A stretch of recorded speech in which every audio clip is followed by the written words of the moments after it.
Hello everyone. Bison men's basketball got a road split this week. It was a great effort on Thursday against IPFW. Then Saturday they get the win at Western Illinois. We're going to break all that down. And Coach, a road split, that's what they say. You got to split on the road, so we'll take it. Yeah, absolutely. I think it's, again, a little bit like a microcosm. We seem to be revisiting this throughout the season, but good, not great. Yep. We battled for a good stretch, had an 8-point lead in the second half against Fort Wayne, came up short on the road against a good team.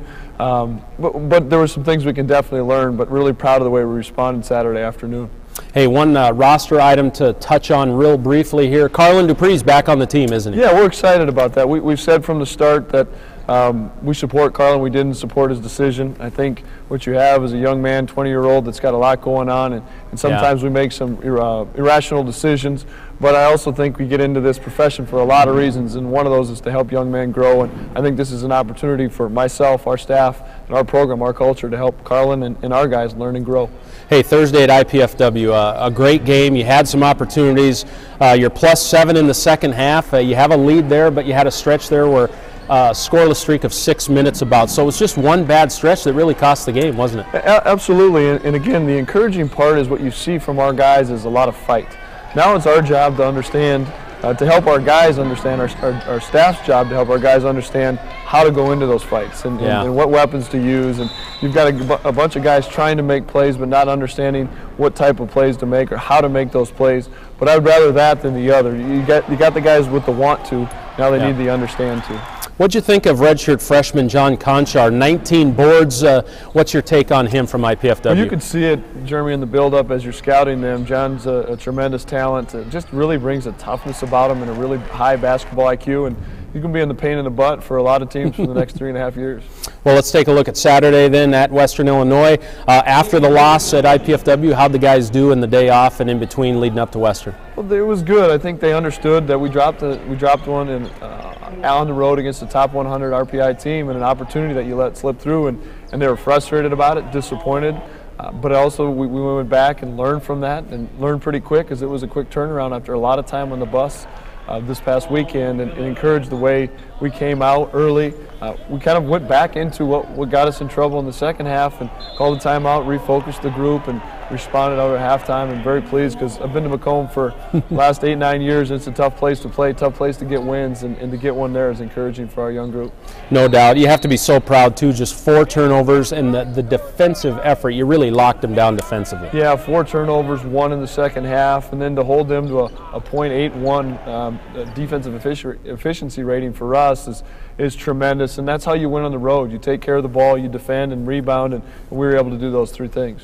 Well, looking at the standings now, it's still very top-heavy. Omaha is 6-1. There's 3 teams at 5-2. The Bison are at 4-3. It's still pretty wide open, isn't it? Yeah, you're looking at the 7-8 game mark here in the halfway point of league play already, which is hard to believe. February is only a week away, and it's like we expected. I don't know. Omaha is obviously talented. I think Fort Wayne losing Evans hurts them a little bit. South Dakota State got Biddle back and is playing very well. The league's at an all-time RPI high for a lot of reasons because there's a lot of good teams. I don't think there's just 1 or 2 just elite teams in our league, but there's a lot of really good teams, and hopefully we can do our part to get into that conversation, the next month or so. What do you think of this week? It's a 1-game week, which is kind of rare. It's a road game at IUPUI. Jason Gardner's done a really good job. Their overall record not great. Played a tough schedule, though. They've figured it out here at conference play. They're one of those 5-2 teams. He's doing a good job. Jason's doing a great job, and we need to use this week for us. Gave him yesterday a travel day, Sunday off. We'll be off today and get after it with some Bison stuff on Tuesday and Wednesday, and then Friday and Saturday get into our 2-day prep. Like, that's been good for us in conference play. We're going to have our hands full again on Sunday afternoon. They go in and 2 nights later and beat Fort Wayne at the buzzer, and so 4-2 in league. They've got some tremendous wins. They beat South Dakota State at home as well. They sat a lot of guys out last year that are playing at a high level for them this year. One of those guys, Daryl Combs, 20 against IPFW. Marcellus Barksdale is kind of a veteran in their program, a senior. He's also a good player. What are they doing well? I think they're really balanced in league play. Now maybe Combs is, but a lot of guys, I don't think they had a guy in double figures for a stretch, but a lot of balance, a lot of parity. And the Osborne kid coming off the bench is shooting it at a high level for them. I really like the O'Leary kid. Yeah. They just got a lot of parts. And like you said, Barksdale being a senior, You can see what Corey's doing this time of year. You look at what Jake Biddle does for South Dakota State this time of year. It's a senior time of year, and Barksdale's definitely in that conversation. Well, best of luck to you this week. It's a big ball game, I know it. Thanks, Jeremy. We appreciate it. You bet. It's a Sunday game, and it's noon Central Time, so we'll have the Bison Radio Network fired up with Scotty Miller on the road with the Bison this week. It's a huge game. We'll recap it for you next week. Have a great week.